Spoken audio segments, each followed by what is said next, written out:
ಓಂ ಅಜ್ಞಾನತಿಮಿರಾಂಧಸ್ಯ ಜ್ಞಾನಾಂಜನಶಲಾಕಯಾ ಚಕ್ಷುರುನ್ಮಿಲಿತಂ ಯೇನ ತಸ್ಮೈ ಶ್ರೀ ಗುರುವೇ ನಮಃ. ನಮೋ ಓಂ ವಿಷ್ಣುಪಾದಾಯ ಕೃಷ್ಣಪ್ರೇಷ್ಠಾಯ ಭೂತಲೇ ಶ್ರೀಮತೆ ಭಕ್ತಿವೇದಾಂತ ಸ್ವಾಮಿನಿತಿ ನಾಮಿನೇ. ನಮಸ್ತೆ ಸಾರಸ್ವತಿ ದೇವೆ ಗೌರವಾಣಿ ಪ್ರಚಾರಿಣೆ ನಿರ್ವಿಶೇಷ ಶೂನ್ಯವಾದಿ ಪಾಶ್ಚಾತ್ಯ ದೇಶತಾರಿಣಿ. जय श्री कृष्ण चैतन्य प्रभु नित्यानंद श्री अद्वैत गदाधर श्रीवासादि गौर भक्त वृंद. हरे कृष्णा कृष्ण कृष्ण हरे हरे, हरे राम राम राम हरे हरे. हरे कृष्ण. एल्रिगू आत्मीय स्वागत. भगवद्गीता यथारूप अध्याय 9 श्लोक 28. शुभाशुभ फलैर्येवं मोक्ष्यसे कर्म बंधनै संन्यास योग युक्तात्मा ವಿಮುಕ್ತ ಮಾಮುಪೈಷ್ಯಸಿ. ಅನುವಾದ: ಈ ರೀತಿಯಲ್ಲಿ ನೀನು ಕರ್ಮಬಂಧನದಿಂದ ಮತ್ತು ಅದರ ಶುಭ ಅಶುಭ ಫಲಗಳಿಂದ ಬಿಡುಗಡೆ ಹೊಂದುತ್ತೀಯೆ. ಈ ತ್ಯಾಗ ತತ್ವದಿಂದ ನಿನ್ನ ಮನಸ್ಸು ನನ್ನಲ್ಲಿ ನೆಲೆಸಿ ನೀನು ಮುಕ್ತನಾಗುತ್ತೀಯೆ ಮತ್ತು ನನ್ನ ಬಳಿಗೆ ಬರುತ್ತೀಯೆ. ಭಾವಾರ್ಥ: ಶ್ರೇಷ್ಠ ಮಾರ್ಗದರ್ಶನದಲ್ಲಿ ಕೃಷ್ಣ ಪ್ರಜ್ಞೆಯಲ್ಲಿ ಕರ್ಮ ಮಾಡುವವನನ್ನು ಯುಕ್ತ ಎಂದು ಕರೆಯುತ್ತಾರೆ. ಇದಕ್ಕೆ ಶಾಸ್ತ್ರೀಯ ಶಬ್ದ ಯುಕ್ತ ವೈರಾಗ್ಯ. ಇದನ್ನು ರೂಪ ಗೋಸ್ವಾಮಿಯವರು ಹೀಗೆ ಇನ್ನಷ್ಟು ವಿವರಿಸಿದ್ದಾರೆ. ಅನಾಸಕ್ತಸ್ಯ ವಿಷಯಾನ್ ಯಥಾರಂ ಉಪಯುಂಜತ ನಿರ್ಬಂಧ ಕೃಷ್ಣ ಸಂಬಂಧೇ ಯುಕ್ತಂ ವೈರಾಗ್ಯಮುಚ್ಯತೆ. ಭಕ್ತಿರಸಾಮೃತ ಸಿಂಧು.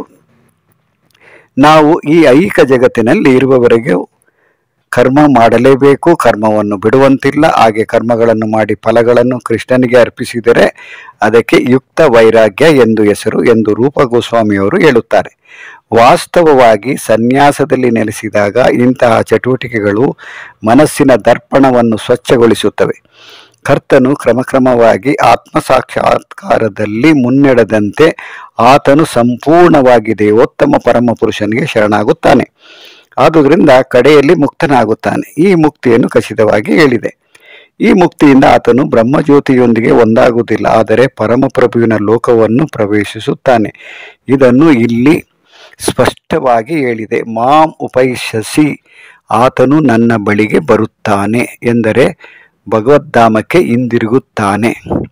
ಭಾವಾರ್ಥ ಇನ್ನೂ ಸುಮಾರು ಅರ್ಧ ಪುಟ ಇರೋದ್ರಿಂದ ಈಗ ನಾನು ಏನನ್ನ ಓದಿದ್ದೀನಿ ಅದರಲ್ಲೂ ಮುಖ್ಯವಾಗಿ ಅನುವಾದದಲ್ಲಿ ಪ್ರಭುಪಾದರು ಹಿಂದಿನ ಶ್ಲೋಕದಲ್ಲಿ ನಾವು ಏನನ್ನ ಅರ್ಥ ಮಾಡ್ಕೊಂಡ್ವಿ, ಅದರಲ್ಲೂ ಮುಖ್ಯವಾಗಿ ಯಾವ ರೀತಿ ನಾವು ಭಗವಂತನಿಗೆ ಅರ್ಪಣೆ ಮಾಡಬೇಕು, ಯಾವ ರೀತಿ ಕೆಲಸ ಮಾಡಬೇಕು, ಯಾವ ರೀತಿ ತಪಸ್ಸು ಮಾಡಬೇಕು, ಯಾವ ರೀತಿ ಕಾಣಿಕೆ ಕೊಡಬೇಕು ಅನ್ನೋದನ್ನೆಲ್ಲ ಕೇಳಿದ ಮೇಲೆ ಅದರಿಂದ ಸಿಗ್ತಕ್ಕಂಥ ಫಲ ಏನು ಅನ್ನೋದು ಈ ಶ್ಲೋಕದಿಂದ ನಮಗೆ ಅರ್ಥ ಆಗುತ್ತೆ. ಅದರಲ್ಲೂ ಮುಖ್ಯವಾಗಿ ಈ ರೀತಿಯಲ್ಲಿ ನೀನು ಕರ್ಮ ಬಂಧನದಿಂದ ಮತ್ತು ಅದರ ಶುಭ ಅಶುಭ ಫಲಗಳಿಂದ ಬಿಡುಗಡೆ ಹೊಂದುತ್ತೀಯ ಅಂದರೆ ಯಾವ ರೀತಿ ಕರ್ಮ ಅಂತ ನಾವು ಕೇಳಿದಾಗ ಹಿಂದಿನ ಶ್ಲೋಕದಲ್ಲಿ ಅನುವಾದದಲ್ಲಿ ಭಾವಾರ್ಥದಲ್ಲಿ ನಾವು ಏನನ್ನ ಅರ್ಥ ಮಾಡ್ಕೊಂಡ್ವಿ, ಆ ಕರ್ಮ ಬಂಧನದಿಂದ ನಾವು ಅಂದರೆ ಆ ರೀತಿ ಕರ್ಮ ಮಾಡೋದ್ರಿಂದ ನಮಗೆ ಸಿಗ್ತಕ್ಕಂಥ ಫಲ ಏನು ಅನ್ನೋದನ್ನು ಈ ಶ್ಲೋಕದಲ್ಲಿ ಭಗವಂತ ಹೇಳ್ತಾನೆ. ಅದರಲ್ಲೂ ಮುಖ್ಯವಾಗಿ ಈ ತ್ಯಾಗ ತತ್ವದಿಂದ ನಿನ್ನ ಮನಸ್ಸು ನನ್ನಲ್ಲಿ ನೆಲೆಸಿ ನೀನು ಮುಕ್ತನಾಗುತ್ತೀಯೆ ಮತ್ತು ನನ್ನ ಬಳಿಗೆ ಬರುತ್ತೀಯೆ ಅಂತ ಆಶ್ವಾಸನೆಯನ್ನು ಕೊಡ್ತಾ ಇದ್ದಾನೆ ಇಲ್ಲಿ ಭಗವಂತ. ಅದರಲ್ಲೂ ಮುಖ್ಯವಾಗಿ ಭಾವಾರ್ಥದಲ್ಲಿ ರೂಪ ಗೋಸ್ವಾಮಿಯವರ ಒಂದು ಶ್ಲೋಕ, ಅದರಲ್ಲೂ ಭಕ್ತಿರಸಾಮೃತ ಸಿಂಧುವಿನಿಂದ ಒಂದು ಶ್ಲೋಕವನ್ನು ಕೂಡ ನಮಗೆ ಅರ್ಥ ಆಗೋ ರೀತಿಯಲ್ಲಿ ಪ್ರಭುಪಾದರು ಅದನ್ನು ವರ್ಣನೆ ಮಾಡಿದ್ದಾರೆ. ಅದರಲ್ಲಿ ಮುಖ್ಯವಾಗಿ ನಾವು ಈ ಐಹಿಕ ಜಗತ್ತಿನಲ್ಲಿ ಇರೋವರೆಗೂ ನಾವು ಕರ್ಮ ಮಾಡಲೇಬೇಕು. ಅಂದರೆ ಪ್ರತಿಯೊಬ್ಬರು ಕೆಲಸ ಮಾಡ್ತಾನೆ ಇರ್ತಾರೆ, ಕರ್ಮನ ಯಾರು ಬಿಡೋಕ್ಕಾಗೋದೇ ಇಲ್ಲ. ಕೆಲವು ವ್ಯಕ್ತಿಗಳು ಸರ್ಕಾರದ ಕೆಲಸದಿಂದ ನಿವೃತ್ತಿ ಆಗಿದ್ರು ಕೂಡ ನಂತರ ಕೆಲಸ ಮಾಡ್ತಾ ಇರ್ತಾರೆ. ಯಾಕಂದರೆ ನಮ್ಮ ಜೀವನ ನಡೆಯೋದು ಕಷ್ಟ ಆಗ್ತಾ ಇದೆ, ನನಗೆ ಬರ್ತಾ ಇರ್ತಕ್ಕಂಥ ಪೆನ್ಷನ್ ತುಂಬ ಕಡಿಮೆ, ಅಥವಾ ನನಗೆ ಪೆನ್ಷನ್ನೇ ಇಲ್ಲ, ಈ ರೀತಿ ಎಲ್ಲ ಯೋಚನೆ ಮಾಡ್ತಾ ಪಾಪ 60 ಆದಮೇಲೆ 65, 70, 75ವರೆಗೂ ಕೆಲವರು ಕೆಲಸ ಮಾಡೋದನ್ನು ನಾವು ನೋಡಿದ್ವಿ. ಅಂದರೆ ಎಷ್ಟು ಮುಖ್ಯ ಕರ್ಮ ಮಾಡೋದು ಅನ್ನೋದನ್ನು ನಾವು ಆ ಜನಗಳನ್ನು ನೋಡಿ ಅವರ ವಿಚಾರಧಾರೆಯನ್ನು ನಾವು ಗಮನಿಸಿದಾಗ ಅದರಿಂದ ಅರ್ಥ ಆಗತ್ತೆ. ನಂತರ ಅದರಲ್ಲೂ ಮುಖ್ಯವಾಗಿ ಇಲ್ಲಿ ಈ ಶ್ಲೋಕದಲ್ಲಿ ಪ್ರಭುಪಾದರು ಯುಕ್ತ ವೈರಾಗ್ಯ ಅಂತ ಏನು ರೂಪ ಗೋಸ್ವಾಮಿ ಅವರು ಹೇಳಿದ್ದಾರೆ, ಅದು ಏನಂದರೆ ಅದರಿಂದ ನಮ್ಗೆ ಯಾವ ರೀತಿ ಅರ್ಥ ಆಗತ್ತೆ ಅಂದರೆ ನಮಗೆ ವೈರಾಗ್ಯ ಯಾವಾಗ ಬರುತ್ತೆ, ವೈರಾಗ್ಯ ಅಂದರೆ ಬೇರೆ ಏನೂ ಇಲ್ಲ, ಪ್ರತಿಯೊಂದು ಭಗವಂತನಿಗೋಸ್ಕರ ಅದನ್ನು ಅರ್ಪಣೆ ಮಾಡೋದೇ ಅದೇ ವೈರಾಗ್ಯ. ಏನೋ ನಾವು ದೊಡ್ಡದಾಗಿ ನಾವು ಏನೋ ಸಂಪಾದನೆ ಮಾಡಿದೆ, ಅದನ್ನು ತ್ಯಾಗ ಮಾಡಿದೆ, ಅದನ್ನು ಯಾರಿಗೋ ಕೊಟ್ಟೆ, ಚಾರಿಟಿ ಕೊಟ್ಟೆ, ಆ ರೀತಿ ಹೇಳೋದಿಲ್ಲ. ನಿಜವಾದ ವೈರಾಗ್ಯ ಏನಪ್ಪ ಅಂದರೆ ಪ್ರತಿಯೊಂದು ಭಗವಂತಂದು, ಆದರೆ ನಂದು ಯಾವುದೂ ಇಲ್ಲ ಅಂತ ಯಾರು ಅರ್ಥ ಮಾಡ್ಕೊಳ್ತಾರೆ ಅವ್ರಿಗೆ ವೈರಾಗ್ಯ ಇದೆ ಅಂತ ಅರ್ಥ. ಅಂದರೆ ಅವ್ರಿಗೆ ವೈರಾಗ್ಯ ಬಂದಿದೆ ಅಂದರೆ ಅವರಿಗೆ ಜ್ಞಾನದಿಂದ ಆ ವೈರಾಗ್ಯ ಬಂತು ಅಂತ ಕೂಡ ಹೇಳುತ್ತೆ ಶಾಸ್ತ್ರ. ಯಾಕಂದರೆ ಮೊಟ್ಟ ಮೊದಲು ನಮಗೆ ಜ್ಞಾನ ಇರಬೇಕು. ಜ್ಞಾನದಿಂದ ನಾವೇನು ಅರ್ಥ ಮಾಡ್ಕೊಳ್ತೀವಿ ಅಂದರೆ ಪ್ರತಿಯೊಂದು ಭಗವಂತಂದು, ಪ್ರತಿಯೊಂದು ಭಗವಂತನಿಗೆ ಸೇರಿದ್ದು, ಪ್ರತಿಯೊಂದಕ್ಕೂ ಒಡೆಯ ಯಜಮಾನ ಯಾರು ಅಂದರೆ ಭಗವಂತ ಅಂತ ನಾವು ಅರ್ಥ ಮಾಡ್ಕೊಂಡ್ಮೇಲೆ ನಾನು ತ್ಯಾಗ ಮಾಡೋದಾಗಲಿ ದಾನ ಮಾಡೋದಾಗಲಿ ಎಲ್ಲಿಂದ ಬರುತ್ತೆ? ಪ್ರತಿಯೊಂದು ಭಗವಂತಂದೆ. ಅದಕ್ಕೆ ಯುಕ್ತ ವೈರಾಗ್ಯ ಅಂತ ಹೇಳ್ತಾರೆ. ನಂತರದ ಸ್ಥಾನದಲ್ಲಿ ಮುಕ್ತಿ ಬಗ್ಗೆ ನಾವು ಏನು ಯೋಚನೆ ಮಾಡ್ತಾ ಇದ್ದರೆ ಅದರಲ್ಲೂ ಮುಖ್ಯವಾಗಿ ಬ್ರಹ್ಮಜ್ಯೋತಿಯಲ್ಲಿ ಲೀನ ಆಗೋದು ಮುಕ್ತಿ ಅಲ್ಲ. ಒಂದು ರೀತಿಯಲ್ಲಿ ಏನಪ್ಪ ಅಂದರೆ ಅದು ನಮಗೆ ಸಂಕಟ ತರುತ್ತೆ. ಅಂದರೆ ಬ್ರಹ್ಮಜ್ಯೋತಿಯಲ್ಲಿ ಯಾವುದೇ ರೀತಿಯಲ್ಲೂ ಕಾರ್ಯಚಟುವಟಿಕೆ ಇಲ್ಲದಿರೋ ಕಾರಣಕ್ಕೆ ಆ ಮುಕ್ತಿಯನ್ನು ನಾವು ಬಯಸೋದಾದರೆ ಅಥವಾ ಆ ಮುಕ್ತಿ ನಮಗೆ ಸಿಗೋದಾದರೆ ಅದರಿಂದ ಏನೂ ಪ್ರಯೋಜನ ಇಲ್ಲ. ಆದರೆ ಭಗವಂತ ಹೇಳ್ತಕ್ಕಂಥ ಶಬ್ದ ಮಾಂ ಉಪೈಸೆಸಿ, ಆತನು ನನ್ನ ಬಳಿಗೆ ಬರುತ್ತಾನೆ ಎಂದರೆ ಭಗವದ್ಧಾಮಕ್ಕೆ ಹಿಂದಿರುಗುತ್ತಾನೆ. ಅಂದರೆ ಬ್ರಹ್ಮಜ್ಯೋತಿ ಬಂದ್ಬಿಟ್ಟು ಅದು ಆಧ್ಯಾತ್ಮಿಕ ಇದ್ದರೂ ಕೂಡ ಅದು ಕೇವಲ ಅದು ನಿರಾಕಾರ ಅಂತ ಕೂಡ ಹೇಳ್ಬೋದು. ಅಂದರೆ ಬ್ರಹ್ಮಜ್ಯೋತಿಯಲ್ಲಿ ನಾವು ಲೀನ ಆಗೋದ್ರೆ ಅಲ್ಲಿ ಯಾವುದೇ ರೀತಿ ಕಾರ್ಯಚಟುವಟಿಕೆಗಳು ಇಲ್ಲದೇ ಇರೋ ಕಾರಣಕ್ಕೆ ಅಲ್ಲಿ ನಮಗೆ ಆಯಾಸ ಆಗತ್ತೆ, ದುಃಖ ಆಗತ್ತೆ, ನೋವಾಗತ್ತೆ. ನಂತರ ಅಲ್ಲಿಂದ ಹೊರಗಡೆ ಮತ್ತೆ ಬರ್ತೀವಿ ಈ ಐಹಿಕ ಲೋಕಕ್ಕೆ, ಮತ್ತೆ ನಮ್ಮ ಕಾರ್ಯಚಟುವಟಿಕೆಗಳನ್ನು ನಡೆಸೋದಕ್ಕೆ. ಅದು ಒಂದು ರೀತಿಯಲ್ಲಿ ನಮಗೆ ಅದು ಮುಕ್ತಿ ಅಂತ ಹೇಳಿದ್ರು ಕೂಡ, ಅದಕ್ಕೆ ಸಾಯುಜ್ಯ ಮುಕ್ತಿ ಅಂತ ಹೇಳಿದ್ರು ಕೂಡ, ಅದು ಬ್ರಹ್ಮಜ್ಯೋತಿಯಲ್ಲಿ ಲೀನ ಆಗೋದಾದರೂ ಕೂಡ ಅದರಿಂದ ನಮಗೆ ಯಾವುದೇ ರೀತಿ ಪ್ರಯೋಜನ ಇಲ್ಲ. ಅದನ್ನು ಭಕ್ತರು ಯಾರೂ ಇಷ್ಟಪಡೋದಿಲ್ಲ. ನಂತರದ ಭಾವಾರ್ಥದಲ್ಲಿ ಮುಂದುವರಿದ ಭಾಗದಲ್ಲಿ ಮುಕ್ತಿಯಲ್ಲಿ 5 ಹಂತಗಳಿವೆ. ಅದು ಸಾಯುಜ್ಯ ಮುಕ್ತಿ ಇರ್ಬೋದು, ಸಾರೂಪ್ಯ ಇರ್ಬೋದು, ಸಾರಲೋಕ್ಯ ಇರ್ಬೋದು, ಸಾಮೀಪ್ಯ ಇರ್ಬೋದು. ಹೀಗೆ ಸುಮಾರು 5 ಮುಕ್ತಿಗಳಲ್ಲಿ ಮೊದಲನೆಯದು ಬ್ರಹ್ಮಜ್ಯೋತಿಯಲ್ಲಿ ಲೀನ ಆಗೋದಕ್ಕೆ ಯಾರೂ ಇಷ್ಟಪಡೋದಿಲ್ಲ. ನಂತರ ಉಳಿದ 4 ಮುಕ್ತಿಯನ್ನು ಅಂದರೆ ಭಗವಂತನ ಲೋಕದಲ್ಲಿ ಭಗವಂತನ ರೀತಿಯಲ್ಲಿ ಐಶ್ವರ್ಯ ಅಥವಾ ಭಗವಂತನ ವಸ್ತ್ರ ಇರ್ಬೋದು, ನಂತರ ಭಗವಂತನ ಸಮೀಪವಾಗಿ ಭಗವಂತನಿಗೆ ಏನು ಅಸಿಸ್ಟೆಂಟ್ ಆಗಿ ಅಥವಾ ಸೆಕ್ರೆಟರಿ ಆಗಿ ಇರೋದಾಗಲಿ, ಇದೆಲ್ಲ ಮುಕ್ತಿಗಳಲ್ಲಿ ನಾವು ಯಾವುದನ್ನು ಬಯಸ್ತೀವೋ, ಯಾವ ರೀತಿ ನಾವು ಆಯ್ಕೆ ಮಾಡ್ಕೊಳ್ತೀವೋ ಅದನ್ನು ಕೂಡ ಭಗವಂತ ನಮಗೆ ಕೊಡ್ತಾನೆ ಅನ್ನೋದನ್ನು ಇಲ್ಲಿ ಹೇಳೋದು ಯಾವ ರೀತಿ ಇದೆ ಅಂದರೆ, ಪ್ರಭುವಿನ ನಿರ್ದೇಶನದಲ್ಲಿ ಬದುಕಿದವನು ಒಂದು ಹಂತದವರೆಗೆ ವಿಕಾಸ ಹೊಂದುತ್ತಾನೆ. ಈ ಹಂತದಿಂದ ಅವನು ದೇಹವನ್ನು ಬಿಟ್ಟ ನಂತರ ಭಗವದ್ಧಾಮಕ್ಕೆ ಹಿಂದಿರುಗಿ ಪರಮಪ್ರಭುವಿನ ಸಹವಾಸದಲ್ಲಿ ನೇರವಾಗಿ ನಿರತನಾಗಬಹುದು. ಅಂದರೆ ವೈಕುಂಠಕ್ಕೆ ಹೋದಾಗ ನಮಗೆ 4 ಭುಜ ಇರ್ತಕ್ಕಂಥ ಶರೀರ ಸಿಗತ್ತೆ. ಗೋಲೋಕ ಬೃಂದಾವನಕ್ಕೆ ಹೋದಾಗ ನಮಗೆ 2 ಕೈಗಳಿರ್ತಕ್ಕಂಥ ಕೃಷ್ಣನ ರೂಪ ಯಾವ ರೀತಿ ಇದೆ ಅದೇ ರೀತಿ ನಮಗೂ ಕೂಡ 2 ತೋಳುಗಳಿರ್ತಕ್ಕಂಥ ಶರೀರ ಸಿಗತ್ತೆ. ನಂತರ ಅಲ್ಲಿ ಆ ಶರೀರದಲ್ಲಿ ಭಗವಂತನಿಗೆ ನಾವು ಶಾಶ್ವತವಾಗಿ ಸೇವೆ ಮಾಡ್ತಾ ಇರ್ಬೋದು. ಅಲ್ಲಿ ನಿಜವಾದ ಆನಂದ, ನಿಜವಾದ ಸುಖ, ಸಂತೋಷ ಎಲ್ಲ ಸಿಗತ್ತೆ. ನಂತರ ತನ್ನ ಜೀವನವನ್ನು ಪ್ರಭುವಿನ ಸೇವೆಗೆ ಮುಡಿಪಾಗಿಡುವುದನ್ನು ಬಿಟ್ಟು ಬೇರೆ ಯಾವುದೇ ಆಸಕ್ತಿ ಇಲ್ಲದವನು ವಾಸ್ತವವಾಗಿ ಸನ್ಯಾಸಿ. ಅಂದರೆ ಇಲ್ಲಿ ಸನ್ಯಾಸಿ ಡೆಫಿನೇಷನ್ ಕೂಡ ಹೇಳ್ತಾ ಇದ್ದಾರೆ ಭಾವಾರ್ಥದಲ್ಲಿ. ಅಂದರೆ ಭಗವಂತನ ಸಂತೋಷಕ್ಕೋಸ್ಕರ ಯಾರು ಕೆಲಸ ಮಾಡ್ತಾ ಇರ್ತಾರೆ ಅವರು ನಿಜವಾದ ಸನ್ಯಾಸಿ. ಸ್ವಾರ್ಥಕ್ಕೋಸ್ಕರ ಯಾರು ಮಾಡ್ತಾ ಇರ್ತಾರೆ ಅವರು ಸನ್ಯಾಸಿ ಆಗೋದಕ್ಕೆ ಸಾಧ್ಯನೇ ಇಲ್ಲ. ಯಾವಾಗಲೂ ಭಗವಂತನ ಸಂತೋಷನ ಯಾರು ಇಷ್ಟಪಡ್ತಾ ಇದ್ದಾರೆ ಅಂದರೆ, ನಮಗೆ ಉದಾಹರಣೆ ಸಿಗೋದಂದರೆ ಗೋಪಿಕಾ ಸ್ತ್ರೀಯರು ಸಿಗ್ತಾರೆ. ಯಾಕಂದರೆ ಅವರು ಭಗವಂತನಿಗೋಸ್ಕರನೇ ಕೆಲಸ ಮಾಡ್ತಾ ಇರ್ತಾರೆ, ಭಗವಂತನ ಸಂತೋಷಕ್ಕೋಸ್ಕರ ಅವರು ನಿರೀಕ್ಷೆ ಮಾಡ್ತಾ ಇರ್ತಾರೆ. ನಾವು ಬಟ್ಟೆ ಹಾಕೊಳ್ಳೋದ್ರಿಂದ ಭಗವಂತನಿಗೆ ಸಂತೋಷ ಆಗುತ್ತೆ, ಈ ರೀತಿ ಅಲಂಕಾರ ಮಾಡ್ಕೊಳ್ಳೋದ್ರಿಂದ ಭಗವಂತನಿಗೆ ಸಂತೋಷ ಆಗುತ್ತೆ. ಪ್ರತಿಯೊಂದು ವಿಭಾಗದಲ್ಲೂ ಅವರು ಭಗವಂತನನ್ನು ಯೋಚನೆ ಮಾಡ್ತಾ ಇರ್ತಾರೆ.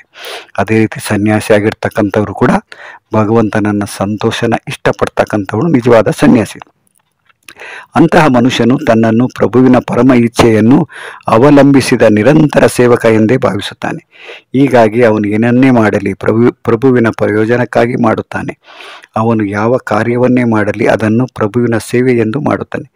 ಫಲವನ್ನು ನೀಡುವ ಕರ್ಮಗಳಿಗಾಗಲಿ ವೇದಗಳಲ್ಲಿ ಪ್ರಸ್ತಾಪಿಸಿರುವ ವಿಧಿತ ಕರ್ತವ್ಯಗಳಿಗಾಗಲಿ ಆತನು ಗಂಭೀರ ಗಮನವನ್ನು ಕೊಡುವುದಿಲ್ಲ. ವೇದಗಳಲ್ಲಿ ಪ್ರಸ್ತಾಪಿಸಿರುವ ವಿಧಿತ ಕರ್ತವ್ಯಗಳನ್ನು ಸಾಮಾನ್ಯ ಮನುಷ್ಯರು ಮಾಡಲೇಬೇಕು. ಆದರೆ ಪ್ರಭುವಿನ ಸೇವೆಯಲ್ಲಿಯೇ ಸಂಪೂರ್ಣವಾಗಿ ನಿರತನಾಗಿರುವ ಪರಿಶುದ್ಧ ಭಕ್ತನು ವೇದಗಳು ವಿಧಿಸಿರುವ ಕರ್ತವ್ಯಗಳಿಗೆ ವಿರುದ್ಧವಾಗಿ ಹೋಗುವಂತೆ ಕಂಡರೂ ವಾಸ್ತವವಾಗಿ ಆಗಿರುವುದಿಲ್ಲ. ಅಂದರೆ ಪರಿಶುದ್ಧ ಭಕ್ತರ ವರ್ಣನೆ ಇಲ್ಲಿ ಸಾಕಷ್ಟು ಹೇಳಿದ್ದಾರೆ ಪ್ರಭುಪಾದರು. ಯಾತಕ್ಕೋಸ್ಕರ ಅವರು ಸೇವೆ ಯಾವ ರೀತಿ ಮಾಡ್ತಾ ಇರ್ತಾರೆ, ಅದು ಯಾವುದು ಕರ್ತವ್ಯ ಯಾವುದು, ಅದರಲ್ಲೂ ಮುಖ್ಯವಾಗಿ ವೇದಗಳಲ್ಲಿ ಏನನ್ನ ಹೇಳಿದೆ ಪ್ರತಿಯೊಂದು ಅವ್ರಿಗೆ ಗೊತ್ತಿರುತ್ತೆ. ನಂತರ ಪ್ರಭುವಿನ ಸೇವೆ ಯಾವ ರೀತಿ ಮಾಡಬೇಕು ಅನ್ನೋದನ್ನು ಬೇರೆಯವ್ರಿಗೂ ಅರ್ಥ ಆಗೋ ರೀತಿಯಲ್ಲಿ ಕೂಡ ಅವ್ರು ಮಾಡ್ತಾ ಇರ್ತಾರೆ. ನಂತರ ಕೊನೆಯ ಭಾಗದಲ್ಲಿ ಪ್ರಭುಪಾದರು ಮುಕ್ತಾಯದ ಹಂತದಲ್ಲಿ, ಆದುದರಿಂದ ಅತ್ಯಂತ ಬುದ್ಧಿವಂತನಾದವನು ಪರಿಶುದ್ಧ ಭಕ್ತನ ಯೋಜನೆಗಳನ್ನು ಕಾರ್ಯಗಳನ್ನು ಅರ್ಥ ಮಾಡಿಕೊಳ್ಳಲಾರ. ಅಂದರೆ ಭಗವಂತನ ಪರಿಶುದ್ಧ ಭಕ್ತರು ಏನೇ ಮಾಡಿದ್ರು ಕೂಡ ಅದು ಸಾಮಾನ್ಯ ಜನರಿಗೆ ಒಂದು ರೀತಿ ವಿಚಿತ್ರವಾಗಿ ಕಾಣಿಸ್ಬೋದು. ಅವರ ವಸ್ತ್ರ ವಿನ್ಯಾಸ ಇರ್ಬೋದು, ಅವರ ಮಾತುಕತೆ ಇರ್ಬೋದು, ಅವರ ಆಹಾರ ಸೇವನೆ ಇರ್ಬೋದು, ಕೆಲವರಿಗೆ ಸಾಮಾನ್ಯ ಜನರಿಗೆ ಅರ್ಥ ಆಗೋದಿಲ್ಲ. ಅದನ್ನು ಇಲ್ಲಿ ಎಂದು ವೈಷ್ಣವ ಪ್ರಮಾಣಗಳು ಹೇಳುತ್ತವೆ. ಅಂದರೆ ನಿಷ್ಪೃಷ್ಟವಾಗಿ ಈ ಮಾತುಗಳವು ತಾಂಡ್ರ ವಾಕ್ಯ ಕ್ರಿಯಾ ಮುದ್ರ ವಿಜ್ಞೇಯ ನ ಭುಜಯ, ಚೈತನ್ಯ ಚರಿತಾಮೃತ ಮಧ್ಯಲೀಲ. ಭಗವಂತನ ಸೇವೆಯಲ್ಲಿ ಸದಾ ನಿರತರಾಗಿರುವವರನ್ನು ಅಥವಾ ಭಗವಂತನ ಸೇವೆ ಮಾಡುವುದು ಹೇಗೆ ಎಂದು ಸದಾ ಯೋಚಿಸುತ್ತಾ ಯೋಜನೆಗಳನ್ನು ಮಾಡುತ್ತಿರುವವನು ಈಗಲೇ ಸಂಪೂರ್ಣವಾಗಿ ಮುಕ್ತನಾಗಿದ್ದಾನೆ ಎಂದು ಭಾವಿಸಬೇಕು. ಮುಂದೆ ಅವನು ಭಗವದ್ಧಾಮಕ್ಕೆ ಹಿಂದಿರುಗುವುದು ಖಚಿತ. ಹೇಗೆ ಕೃಷ್ಣನು ಎಲ್ಲ ಟೀಕೆಗಳನ್ನು ಮೀರಿದವನೋ ಹಾಗೆಯೇ ಇಂತಹ ಭಕ್ತನು ಎಲ್ಲ ಐಹಿಕ ಟೀಕೆಗಳನ್ನು ಮೀರಿದವನು. ಅಂದರೆ ಸಾಮಾನ್ಯವಾಗಿ ಶುದ್ಧ ಭಕ್ತರ ಆಚರಣೆ ಅಥವಾ ಅವರ ವಿಚಾರಧಾರೆಗಳನ್ನು ಅರ್ಥ ಮಾಡ್ಕೊಳ್ಳೋದು ಬಹಳ ಕಷ್ಟ. ಸಾಮಾನ್ಯ ಜೀವಿ ಇರ್ಬೋದು, ಅಥವಾ ಕೆಲವು ಸಾರಿ ಭಕ್ತರಿಗೂ ಕೂಡ ಅರ್ಥ ಆಗೋದಿಲ್ಲ. ಅಂದರೆ ಸಾಮಾನ್ಯ ಭಕ್ತರಿಗೆ, ಕನಿಷ್ಠಾಧಿಕಾರಿಗಳಿಗೆ ಅವರ ಗುರುಗಳು ಅಂದರೆ ಆಧ್ಯಾತ್ಮಿಕ ಗುರುಗಳು, ಅದರಲ್ಲೂ ಮುಖ್ಯವಾಗಿ ಉತ್ತಮ ಅಧಿಕಾರಿಗಳಾಗಿರ್ತಕ್ಕಂಥ ಭಗವಂತನ ಪರಿಶುದ್ಧ ಭಕ್ತರ ಆಚಾರ ವಿಚಾರಗಳನ್ನು ಅವರು ತರ್ಕ ಮಾಡೋದರಲ್ಲಿ ಕೆಲವು ಸಾರಿ ವಿಫಲರಾಗ್ತಾರೆ. ಅಂದರೆ ಅವರನ್ನು ನಾವು ಯಾವುದೇ ರೀತಿ ಅವರ ವ್ಯಕ್ತಿತ್ವ ಇರ್ಬೋದು, ಅವರ ಗುಣ ಇರ್ಬೋದು, ಅವರ ನಡತೆ ಇರ್ಬೋದು, ಅವರ ವಾಕ್ಯ ಇರ್ಬೋದು, ಅದನ್ನು ಅರ್ಥ ಮಾಡ್ಕೊಳ್ಳೋದು ಅಷ್ಟು ಸುಲಭ ಅಲ್ಲ. ಯಾಕಂದರೆ ಚೈತನ್ಯ ಚರಿತಾಮೃತದ ಆ ಪದವನ್ನು, ಆ ಶ್ಲೋಕನ ಒಂದು ಸಾಲಿನಲ್ಲಿ ಪ್ರಭುಪಾದರು ಇಲ್ಲಿ ಕೊಟ್ಟಿದ್ದಾರೆ. ನಂತರ ಮುಕ್ತಾಯದ ಹಂತದಲ್ಲಿ ಹೇಗೆ ಕೃಷ್ಣನು ಎಲ್ಲ ಟೀಕೆಗಳನ್ನು ಮೀರಿದವನೋ ಹಾಗೆಯೇ ಇಂತಹ ಭಕ್ತನು ಎಲ್ಲ ಐಹಿಕ ಟೀಕೆಗಳನ್ನು ಮೀರಿದವನು ಅಂತ ಭಾವಾರ್ಥನ ಮುಕ್ತಾಯ ಮಾಡ್ತಾ ಇದ್ದಾರೆ. ಈ ಶ್ಲೋಕ ಕೂಡ ಬಹಳ ಮುಖ್ಯ ಆಗಿತ್ತು. ಯಾಕಂದರೆ ಇಂದಿನ ಶ್ಲೋಕದ ನಾವು ಯಾವ ರೀತಿ ಅರ್ಥ ಮಾಡ್ಕೊಂಡ್ವಿ, ಯಾವ ರೀತಿ ಕರ್ಮಯೋಗಿಗಳಲ್ಲಿ ಶ್ರೇಷ್ಠ ಕರ್ಮಯೋಗಿ ಯಾರು ಅಂತ ಯಾವ ರೀತಿ ಇರಬೇಕು ಅಂತ ನಾವು ತಿಳ್ಕೊಂಡ್ವಿ, ಅದರ ಮುಂದುವರಿದ ಭಾಗವಾಗಿ ಈ ಶ್ಲೋಕದಲ್ಲಿ ಭಗವಂತ ಶುಭ ಅಶುಭ ಇರ್ಬೋದು, ತ್ಯಾಗ ತತ್ವ, ನಂತರ ಯಾವ ರೀತಿ ಮನಸ್ಸನ್ನು ಭಗವಂತನಲ್ಲಿ ನಿಲ್ಲಿಸೋದು ಅಥವಾ ಭಗವಂತನ ಬಳಿಗೆ ಹೋಗೋದಕ್ಕೆ ಏನೆಲ್ಲ ಅನುಕೂಲಗಳಿದೆ ಅನ್ನೋದನ್ನು ಇಲ್ಲಿ ವರ್ಣನೆ ಮಾಡಿದ್ದಾನೆ. ನಂತರ ಮುಂದಿನ ಶ್ಲೋಕದಲ್ಲಿ ಭಗವಂತ ಏನನ್ನು ಹೇಳ್ತಾನೆ ಅನ್ನೋದನ್ನು ನಾವು ನಾಳೆ ನೋಡೋಣ. ಹರೇ ಕೃಷ್ಣ.